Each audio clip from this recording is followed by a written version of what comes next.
Assalamualaikum warahmatullahi wabarakatuh. Kembali lagi di channel Berita Mistis. Untuk kisah kali ini ada sebuah cerita dari tulisannya Dio Seta, sebuah kisah yang berjudul Perang Tanah Danyang. Sebelum kita lanjut ke ceritanya, tekan dulu tombol like video ini dan jangan lupa tekan juga tombol subscribe channel ini. Nyalakan juga lonceng notifikasinya agar tidak ketinggalan cerita-cerita lainnya dari channel ini. Dan buat teman-teman yang pengen membaca langsung ceritanya, nanti silahkan saja klik link yang ada di kolom deskripsi. Dan seperti apa untuk kisah kali ini? Langsung saja kita masuk ke ceritanya.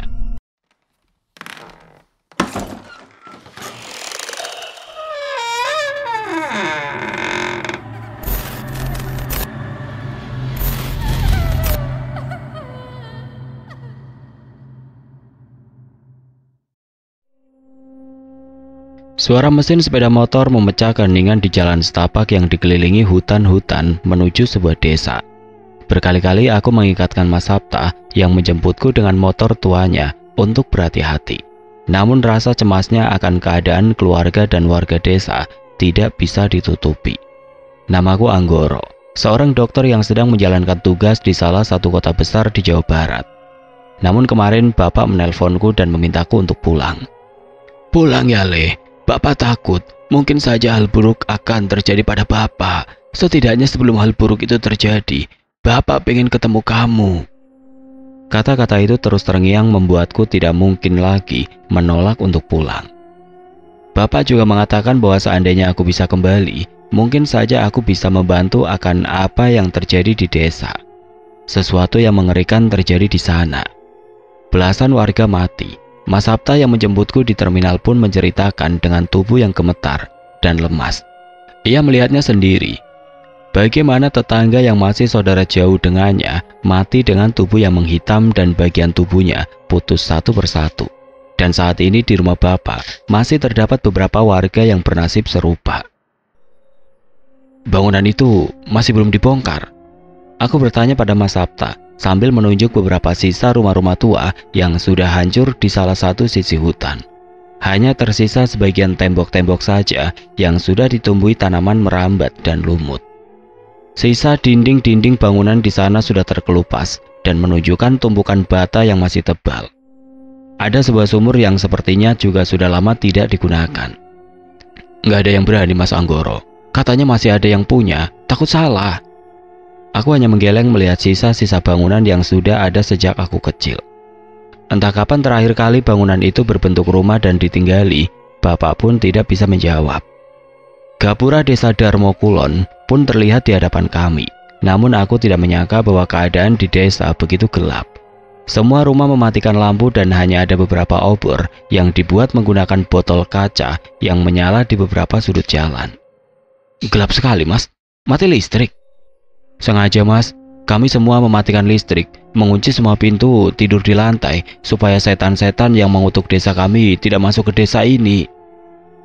Masih percaya begituan? Entah Mas, dari dulu desa kita percaya hal seperti itu setiap ada wabah. Aku memang mengingat beberapa kebiasaan-kebiasaan warga yang sekarang sudah kuanggap tidak masuk akal. Semenjak aku merantau dan mengenal dunia luar, beberapa hal di desaku terasa tidak relevan. Sakit, hentikan. Tiba-tiba seorang perempuan menerobos keluar rumah. Ia berjalan dengan tangan dan kakinya yang kaku, dengan sebagian kulitnya sudah terlihat bisul, bercak, hingga bagian yang menghitam. Matanya terus melotot tanpa bisa berkedip. Mas Sabta pun mengerem motornya mendadak. Cahaya lampu menyinari sorot perempuan yang terlihat mengerikan di gelapnya malam. Aku pun turun dari motor untuk melihat lebih jelas, namun sosok itu lebih dahulu mengenaliku. Bibirnya tiba-tiba tersenyum. Ia mengangkat tangannya dan mencoba meraihku. Anggoro. Senyumnya terlihat aneh dan membuatku bergidik ngeri. Tolong.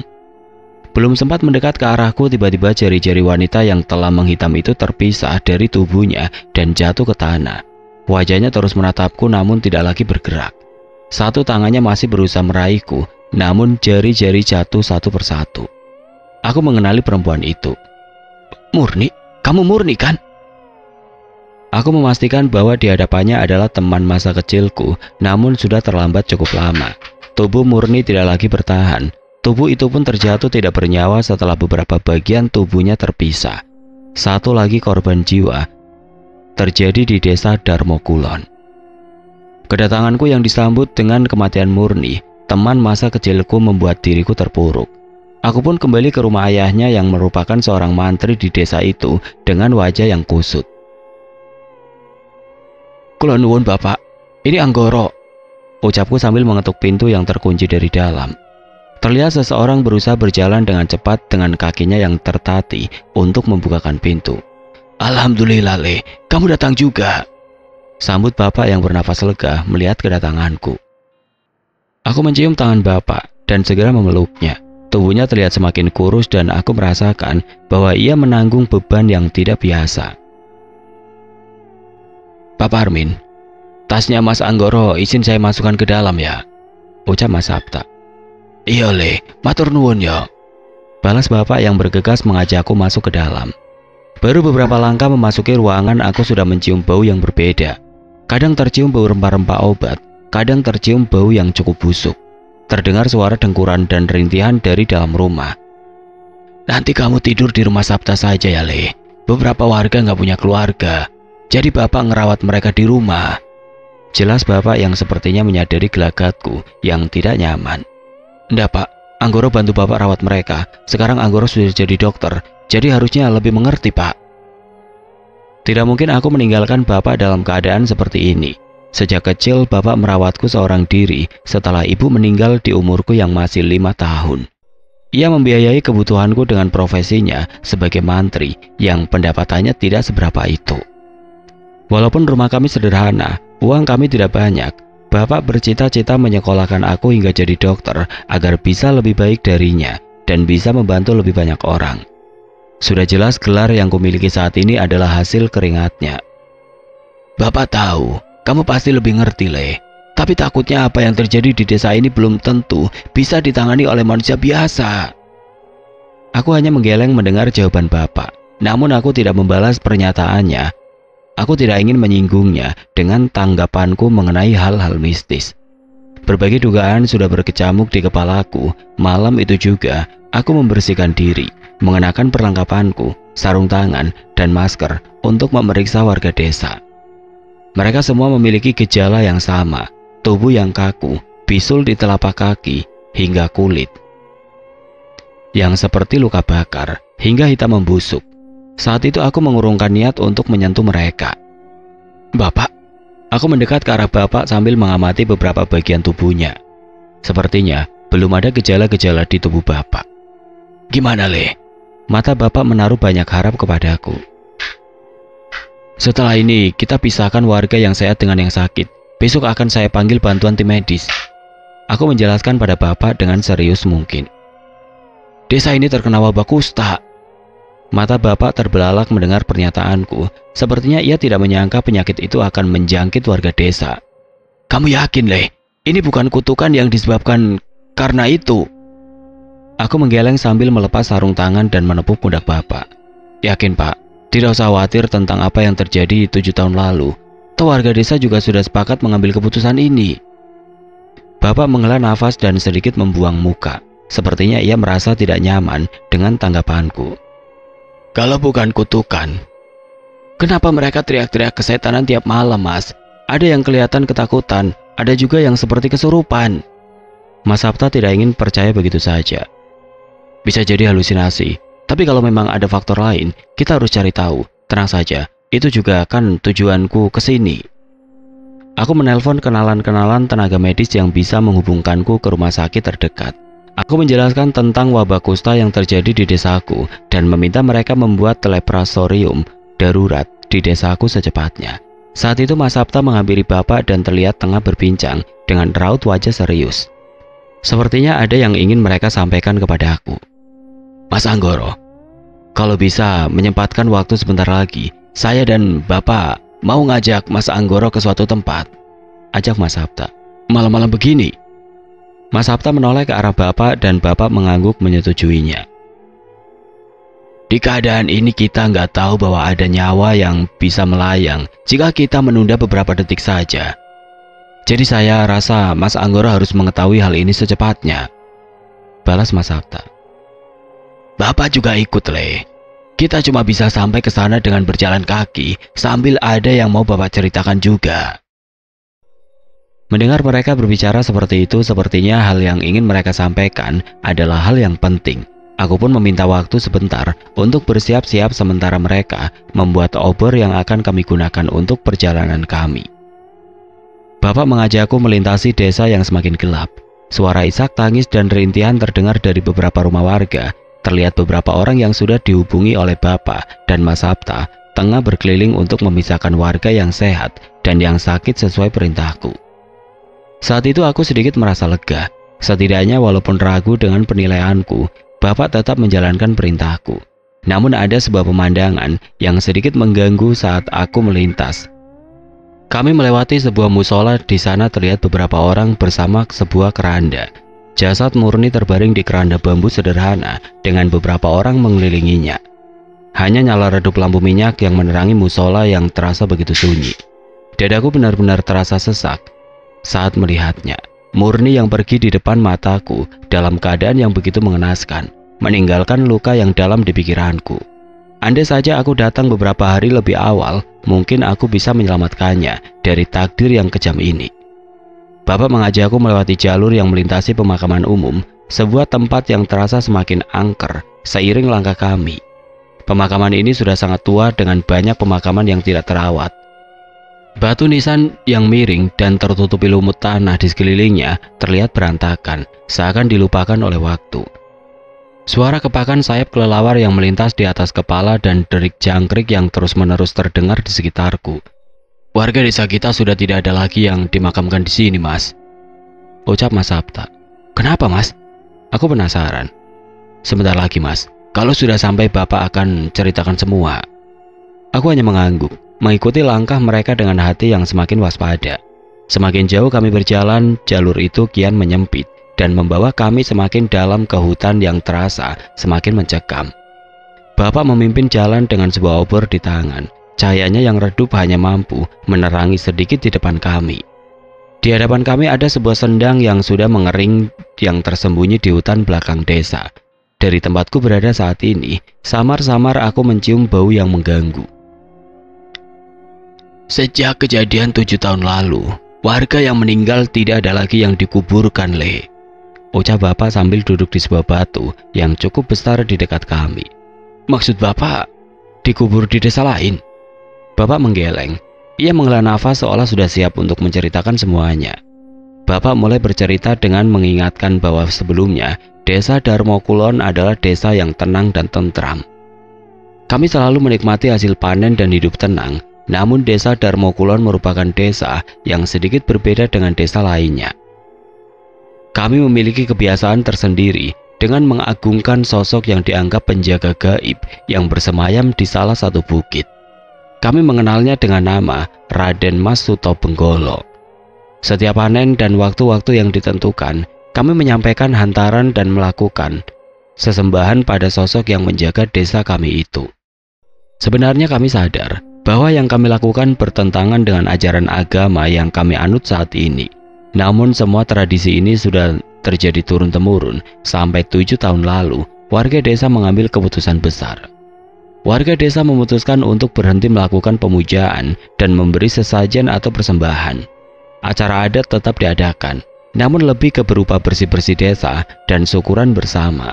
Hal ini terjadi lantaran ada sebuah kejadian yang menimpa satu keluarga. Dulu desa kami memiliki seorang juru kunci yang bernama Mbah Kawis. Diolah yang selama ini menghubungkan warga desa dengan sosok gaib bernama Raden Mas Sutobenggolo yang kami percaya merupakan penjaga desa. Aku ingat benar, saat aku kecil, ia menunjukkan sebuah bukit yang berbatasan dengan laut.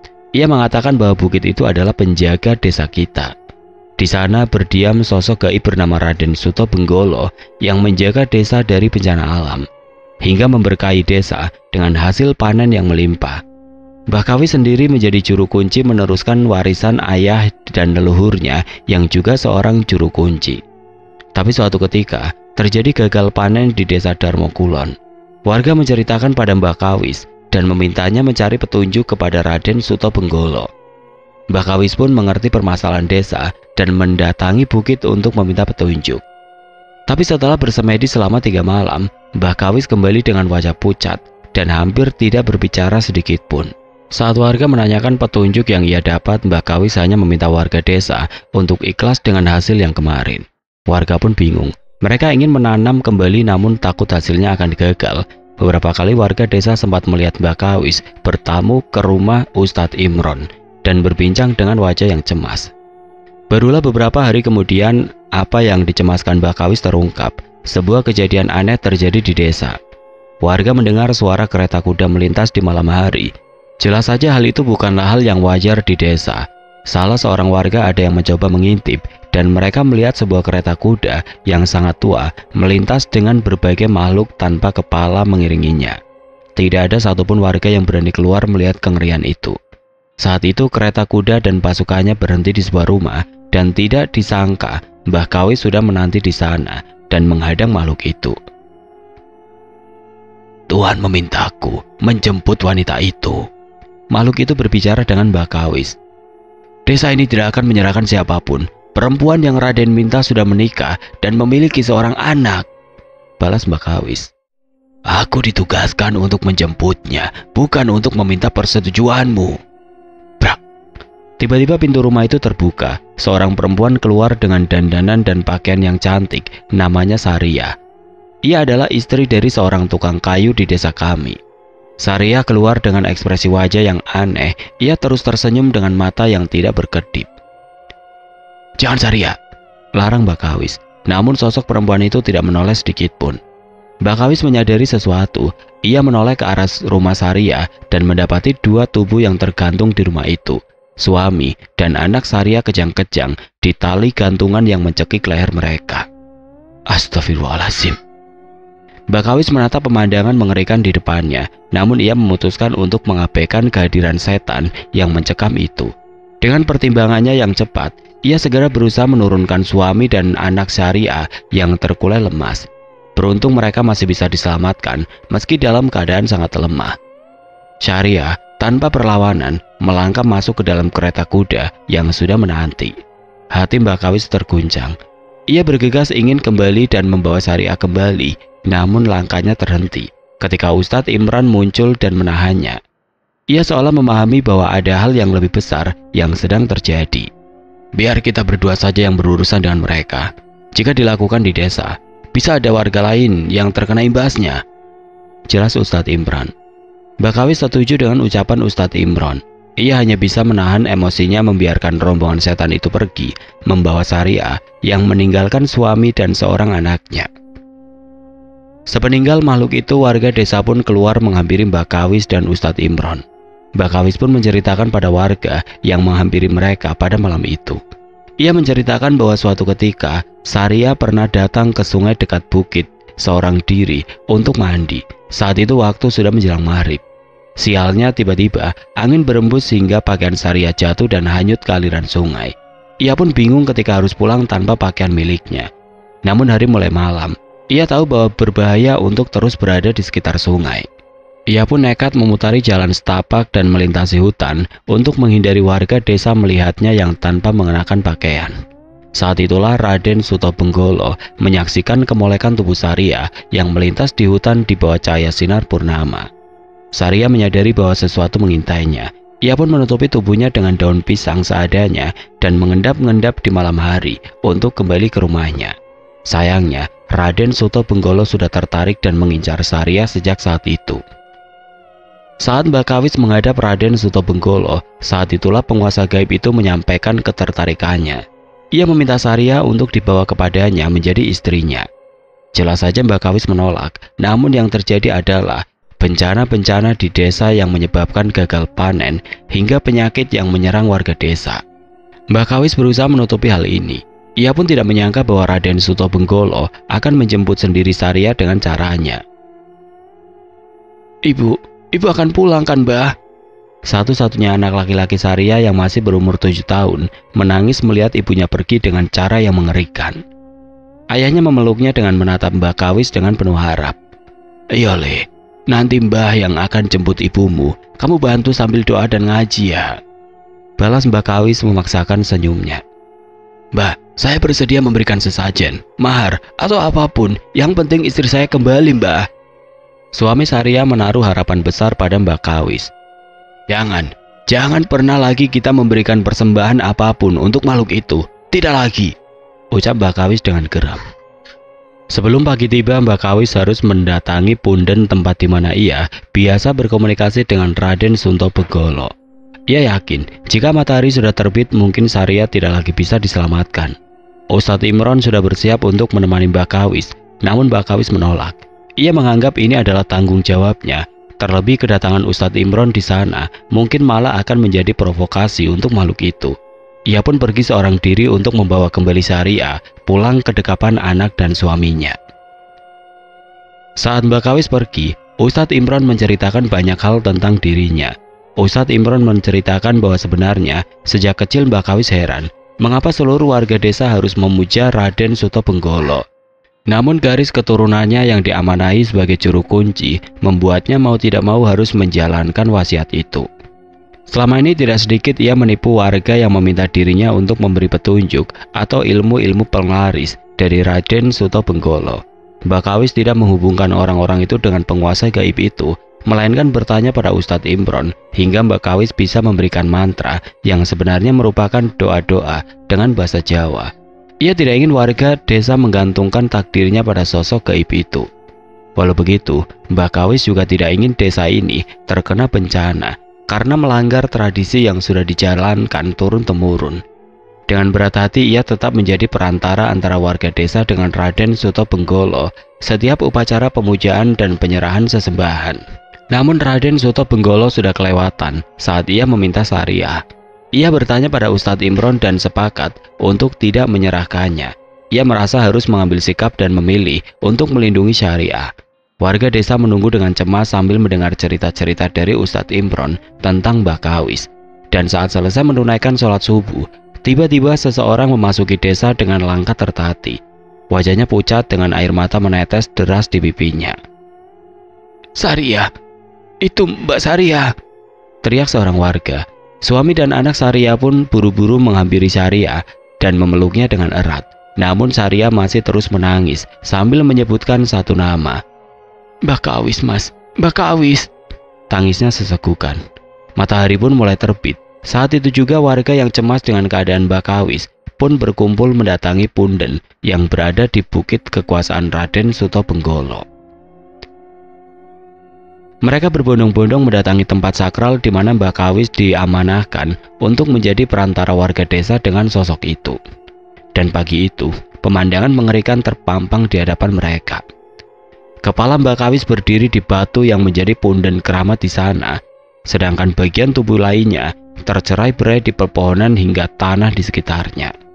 Selama beberapa saat seluruh warga yang sebelumnya ramai menjadi hening. Mereka masih mencerna pemandangan mengerikan yang ada di hadapan mereka. Ini benar-benar keterlaluan. Ustadz Imron benar-benar tidak menyangka akan melihat pemandangan ini. Seolah-olah warga diberikan dua pilihan, patuh terhadap penguasa gaib itu atau celaka seperti Mbak Kawis. Mengetahui keadaan Mbak Kawis, seluruh warga desa Darmo Kulon pun geram. Kematian Mbak Kawis menunjukkan siapa sesungguhnya wujud makhluk yang mereka puja selama ini. Sejak saat itu warga pun memutuskan untuk berhenti melakukan upacara pemujaan dan memberi persembahan untuk sosok itu. Apapun resikonya, walau nyawa yang jadi taruhannya. Ustadz Imron berjanji akan mencari cara untuk melindungi warga desa dengan segala yang ia bisa. Namun semenjak saat itulah, hal-hal aneh mulai terjadi. Jasad-jasad yang baru saja dikuburkan tiba-tiba muncul kembali ke tanah. Walaupun sudah dipendam kembali, setiap lewat tengah malam jasad itu selalu muncul kembali ke permukaan dengan berbagai keanehan. Setiap warga desa yang meninggal tidak lagi bisa dikuburkan. Walaupun mencoba dikuburkan di desa lain pun, hasilnya juga tetap sama. Desa Darmo Kulon pun mulai berbau busuk oleh jasad-jasad yang muncul dari pemakaman. Warga desa sadar bahwa ini adalah ulah Raden Sunto Begolo. Tidak ingin menyerah, warga desa mencari cara untuk menangani jasad-jasad warga yang tidak bisa dikubur. Mereka pun mendatangi kembali sebuah sendang di tengah hutan yang sudah mengering dan tidak terisi air lagi. Di sanalah mereka memutuskan untuk menjadikan tempat itu peristirahatan terakhir untuk warga desa. Aku mengingat benar cerita bapak. Saat Mbah Kawis meninggal, aku baru sadar lulus sekolah dan hendak merantau untuk kuliah. Tapi aku tidak menyangka bahwa ada kejadian di mana jasad warga desa tidak bisa dikebumikan. Apa mungkin jika aku meninggal nanti, jasadku juga tidak dapat dikebumikan? Sudah ada puluhan jasad di sana, mulai dari jasad yang muncul dari pemakaman hingga jasad warga desa yang baru meninggal. Jelas bapak. Aku mengecek kubangan bekas sendang itu dan bau busuk benar-benar tercium. Terlihat warga menanam pohon kamboja dan beberapa tanaman lain, namun tetap saja tidak mampu menutupi bau busuk dari kubangan itu. Apa mungkin wabah di desa disebabkan oleh keberadaan kubangan ini? Bapak juga berpikir begitu, makanya Bapak mengajak kamu ke sini, Le. Mas Sabta mendekat sejenak dan kembali memalingkan wajah dari kubangan mengerikan itu. Ia menepuk pundakku dan mengajakku untuk kembali mundur ke tempat Bapak beristirahat. Kadang, tiba-tiba warga menemukan bagian tubuh mayat-mayat ini yang dibawa burung atau hewan hutan ke desa. Cerita Mas Sabta. Aku benar-benar tidak menyangka bahwa desa kelahiranku menghadapi hal mengerikan seperti ini. Setiap aku pulang paling hanya cerita tentang gagal panen atau masalah sepele yang diceritakan oleh bapak. Sepertinya ia tidak ingin membuatku khawatir di masa aku kuliah hingga bekerja. Sudah, Bapak cuma mau nunjukin hal itu saja. Maaf ya, Bapak nunda istirahat kamu. Ucap Bapak. Gak apa-apa Pak, justru lebih enak begini. Anggoro juga pasti gak bisa tidur tenang kalau belum mengetahui masalah yang sebenarnya. Aku pun membantu Bapak untuk kembali berdiri dan segera kembali ke rumah. Sekali lagi aku melewati pemakaman umum. Kini aku mengerti mengapa pemakaman ini bisa berantakan seperti ini. Sesuai permintaan Bapak, aku pun mengambil barang-barangku seadanya dan akan beristirahat di rumah Mas Sabta. Sebenarnya aku tidak ingin meninggalkan Bapak, namun Bapak memaksa agar besok aku bisa pulih dan membantu warga dengan lebih optimal. Mas Sabta sudah lebih dulu kembali ke rumah. Ia izin mempersiapkan tempat yang akan aku gunakan untuk tidur. Setelah sekali lagi mengingatkan Bapak cara menangani warga desa yang terkena penyakit kusta, aku pun meninggalkan Bapak dengan rasa gelisah. Rasa sesak di dada benar-benar menggangguku saat mengetahui kenyataan yang terjadi di desa. Malam itu aku memutuskan untuk mampir ke musola untuk sholat dan menyampaikan keluh kesahku pada Yang Maha Mengerti segalanya. Ada sebuah motor Vespa tua terparkir di musola. Suara dengkuran seorang pria pun terdengar dari belakang. Aku menduga mungkin ada pendatang yang sekedar menumpang istirahat sejenak di desa. Aku pun mengambil air wudhu dan berusaha mengacuhkan suara dengkuran itu. Suara itu tidak menggangguku, tapi entah mengapa aku merasa cemas dan gelisah ketika sampai di musola ini. Dalam sujudku, aku meminta petunjuk atas apa yang telah di desaku perbuat hingga kemalangan menimpa kami. Cahaya lampu minyak menerangi ruangan menemaniku di ruangan sunyi ini. Aku menghabiskan waktu beberapa saat untuk merenung dan menenangkan pikiranku. Dan saat itulah aku baru menyadari sesuatu. Jasad Murni masih berada di sini. Aku menoleh ke arah keranda bambu di samping musola yang sebelumnya tertutup kain. Angin yang berembus cukup kencang menerbangkan kain penutup itu hingga jasad Murni yang terbungkus kain kafan terlihat dengan jelas. Seketika, bulu kuduku pun merinding. Mungkin kabar mengenai wabah kusta sudah menyebar di seluruh warga hingga mereka meninggalkan jasad Murni di tempat ini hingga tidak tertular. Aku pun ingin segera meninggalkan musola, namun saat aku berbalik, aku terhenti saat melihat keberadaan sesuatu.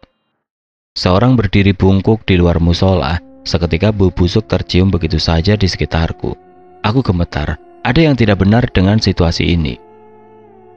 Kenapa kamu tidak menolongku, Anggoro?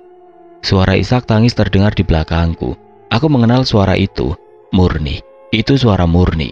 Aku menoleh ke belakang. Dan wajah kurus yang sudah menghitam memandangku tidak jauh di tempat aku berdiri. Tidak mungkin itu Murni. Kalian membuat kami seperti ini. Suara lain terdengar dari luar. Aku menoleh ke asal suara itu dan melihat seseorang nenek dengan tangannya yang buntung mendekat dari kejauhan. Aku mengenal wajah itu. Dia salah seorang warga desa yang seharusnya sudah meninggal saat aku masih tinggal di desa ini. Mengapa mati pun kalian masih menyiksa kami? Aku sadar. Satu persatu makhluk bermunculan di sekitarku. Wajah mereka adalah wajah dari mayat-mayat yang menumpuk di kubangan sendang mayat itu. Mereka adalah warga desa yang tidak bisa dikuburkan. Murni? Tangan Murni menyentuh bahuku dari belakang. Tangan hitam tanpa jari yang telah putus karena penyakit kusta yang menjangkitnya. Seharusnya aku tidak mati jika kalian mau menuruti Raden Sutobenggolo, bisik Murni. Tapi Mur, seharusnya aku tidak mati. Teriakan Murni membuatku tersentak. Seketika aku terjatuh di lantai dan melihat begitu mengerikannya wajah Murni yang tersenyum menyeringai namun dipenuhi air mata. Aku mundur menjauh. Namun di luar sudah banyak setan-setan yang menantiku. Aku bisa mengenali hampir semua wajah mereka. Aku berpikir, apa kami benar-benar membuat keputusan yang salah? Apa keputusan kami membuat mereka menderita hingga seperti ini? Saat itu tiba-tiba nafasku sesak. Aku tidak mampu bernapas dan menyadari sesuatu mencekikku. Jika kalian terus seperti ini, sebaliknya kalian mati seperti kami. Raden Sutobenggolo memiliki hak atas nyawa kalian, ucap Murni yang terus menyeringai menatapku yang hampir kehilangan kesadaran. Yang bisa aku lakukan saat itu hanya terus berdoa dalam hati, berharap ada keajaiban yang menyelamatkanku dari roh orang-orang yang dulu pernah hidup bersamaku di desa ini. Trik murahan. Tiba-tiba terdengar suara lain di dekatku. Bukan suara yang menyeramkan, melainkan suara pemuda yang terdengar kesal. Dari mulutnya terus mengalun doa-doa yang juga sering kudengar dari Ustadz Imron. Tidak lama kemudian aku terbatuk-batuk dan bisa kembali bernafas. Bangun mas, atur nafasnya pelan-pelan, ucap seorang pemuda yang mengalungkan sarung di bahunya. Ia membantuku berdiri dan saat itu terlihat tubuh Murni meronta-ronta seolah ada api yang menyala dari tubuhnya. Panas, panas, hentikan. Murni benar-benar tersiksa dengan doa-doa yang dibacakan pemuda itu. Murni. Aku cemas, namun pemuda itu menahanku. Jangan terkecoh, itu bukan Murni, ucapnya sambil menunjuk ke arah keranda bambu di sebelah musola. Benar ucapannya, jasad Murni masih berada di sana, terbungkus kain kafan. Kau bukan warga desa Darmo Kulon, jangan ikut campur. Salah satu setan itu memperingatkan. Jangan melawak, kalian pun bukan bagian dari desa ini, teriak pemuda itu. Ia melangkah keluar musola dan terus melantunkan ayat-ayat suci. Saat itu seketika roh yang mengaku sebagai Murni dan warga desa satu persatu berubah menjadi ular. Pemandangan mengerikan ini benar-benar tidak bisa kulupakan. Ular-ular itu mendesis ke arah pemuda itu. Namun pemuda itu tidak gentar. Entah dari mana asalnya tiba-tiba terdengar suara raungan yang menggema dengan begitu keras. Ular-ular yang sebelumnya mengancam pemuda itu seketika tertunduk. Ada bayangan makhluk menyerupai kera raksasa yang membuat mereka mundur dan menghilang. Pemuda itu pun melangkah keluar dan seolah mencoba memastikan tidak ada lagi makhluk-makhluk tersebut yang mencoba mencari masalah. Aku berusaha memaksakan kakiku yang lemas untuk berjalan menghampirinya. Seandainya ia tidak datang, entah apa yang akan terjadi padaku. Terima kasih mas. Sudah, santai saja, tak lanjut turu yo, balasnya. Rupanya dia adalah pemuda yang suara dengkurannya terdengar sejak tadi. Mas, sebenarnya mereka itu siapa? Apa yang sebenarnya terjadi? Aku mencoba mencari tahu apa yang terjadi barusan. Terlebih aku penasaran dengan pemuda sederhana di hadapanku ini. Pemuda itu pun mendekat dan menepuk bahuku. Mas. Iya. Kalau masnya yang warga desa sini saja nggak tahu, apalagi saya kan? Ia melepaskan tangannya dan berpaling sambil menguap. Tapi masnya siapa? Kenapa bisa ada di sini? Saya Cahyo, temannya Ustadz Imran. Sebenarnya saya mau menginap di rumahnya, tapi saya sampai terlalu malam jadi tidur di musola saja. Saya Anggoro mas, sebaiknya mas Cahyo menginap bersama saya saja. Desa ini sedang terkena wabah, balasku yang khawatir dengan keadaannya. Mas Cahyo berhenti sejenak. Ia menoleh ke arah jasad Murni yang meninggal dengan penyakit kusta. Aku merasakan bahwa ia merasa bimbang. Sepertinya saya di sini saja sampai besok pagi, saat sudah ada warga yang kembali mengurus jasad itu. Dia bukan warga desa ini, namun dia peduli pada jasad Murni yang bahkan tidak ia kenal. Sebentar mas, tak kancani. Saat itu aku pergi sejenak ke rumah Mas Sabta untuk memberi kabar bahwa aku akan beristirahat di musola. Sekaligus aku meminjam termos air panas, gelas, dan 2 cangkir kopi. Beruntung Mas Cahyo belum tertidur. Ia pun bersemangat saat melihat aku membawakan kopi untuknya. Wah, Malah saya jadi ngerepotin, ucap Mas Cahyo. Ngerepotin apa toh Mas? Kalau nggak ditolong Mas Cahyo, mungkin tadi saya sudah kenapa-napa. Balasku sambil membuatkan kopi panas untuk kami nikmati berdua. Sepertinya terlalu sayang jika sisa malam ini aku gunakan untuk tidur. Pasti ada yang aku dapatkan dari perbincanganku dengan Mas Cahyo. Justru itu yang saya heran.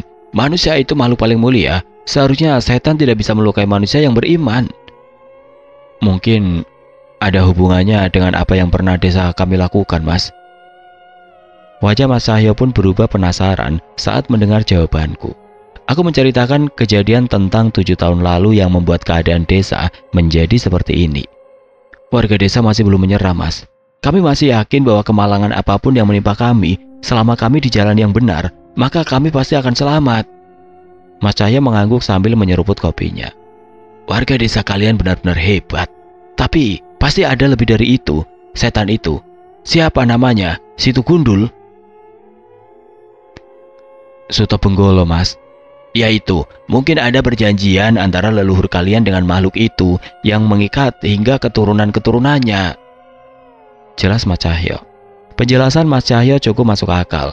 Jujur saja dengan gelarku sebagai dokter, kejadian-kejadian mistis di desa kelahiranku ini benar-benar bertentangan dengan profesiku. Aku harus membuka lagi kemungkinan-kemungkinan di luar nalar yang tidak bisa dijelaskan dengan pemikiranku sebagai seorang dokter. Dari jauh terdengar langkah kaki mendekat. Aku dan Mas Cahyo segera menoleh dan melihat seorang pria yang sudah berumur mendekati musola dengan mengenakan sarung dan baju koko. Aku pun mengecek jam tanganku dan ternyata tanpa sadar kami sudah berbincang hingga mendekati subuh. Mas Cahyo segera berdiri dan aku pun segera mengenali pria itu. Assalamualaikum, sapa Ustadz Imron yang hendak mengumandangkan azan subuh dan menunaikan sholat subuh di musola. Waalaikumsalam. Astaga, Mas Cahyo, kenapa nggak langsung ke rumah saja, istirahat di rumah? Ustadz Imron yang merasa tidak enak saat mengetahui Mas Cahyo tidur di musola. Halah, tidak masalah Pak Ustadz, toh akhirnya saya ditemani Mas Anggoro juga. Ustadz Imron meremas bahuku dan menatapku sambil tersenyum. Sudah sukses kamu ya, Leh. Kelihatan lebih gagah. Enggak Pak Ustadz, masih harus banyak belajar. Seenggaknya kedatangan kamu membuat kami bisa mengambil tindakan. Warga desa terpencil seperti kami lebih percaya penyakit warga adalah kutukan demit dibanding penyakit kusta. Tidak kusangka ternyata ucapan Ustadz Imron yang sederhana seperti itu saja membuatku merasa lega. Kedatanganku ke desa ternyata memiliki manfaat. Saya beruntung. Bapak dan warga desa mau mendengar saya dan segera bertindak, walaupun setelah ini masih banyak yang harus kami lakukan. Sebelum mengobrol terlalu panjang, Ustadz Imron mengumandangkan dulu azan subuh dan kami menjalankan sholat berjamaah. Tidak ada orang lain selain kami bertiga. Wabah yang dialami desa membuat warga takut untuk keluar. Saat matahari telah terbit, Mas Cahyo bersiap-siap untuk beristirahat di rumah Ustadz Imron dan aku pun bersiap kembali ke rumah Mas Sabta. Sebelum berpisah, Mas Cahyo menghampiriku sejenak. Sepertinya kita harus membagi tugas setelah ini, Mas. Saya dan Ustadz Imron akan mencoba mencari solusi atas permasalahan gaib di desa ini. Saya titip permasalahan wabah ini ke Mas Anggoro ya. Pasti Mas, saya tidak sendirian. Seharusnya hari ini teman-teman saya akan datang membantu saya di sini. Mas Cahyo mengangguk dan menepuk pundakku. Sebelum pergi aku sempat mendengar sedikit perbincangan antara Ustadz Imron dan Mas Cahyo. Setelah beristirahat, mungkin kita harus melihat punden keramat tempat warga desa dulu memberikan persembahan kepada Raden Suto Benggolo, ucap Ustadz Imron. Benar Pak Ustadz, tapi dari cerita Mas Anggoro dan kejadian semalam, saya merasa mungkin masalah desa ini bukan hanya berhubungan dengan Raden Situ Gundul itu saja. Wajah Ustadz Imron sedikit berubah. Sepertinya ia penasaran dengan apa yang terjadi pada kami semalam. Kejadian semalam? Dan ada yang lebih berkuasa dari penguasa gaib desa ini? Mas Cahyo mengangguk. Ia menceritakan sedikit tentang teror semalam. Tangannya mengepal erat, seolah cemas dengan apa yang ia kesimpulkan sendiri dari apa yang ia lihat semalam. Siapa Mas Cahyo? Desa kami tidak pernah berurusan dengan danyang lain selain Raden Suto Benggolo. Saya cemas jika di belakang penguasa gaib itu adalah Blorong.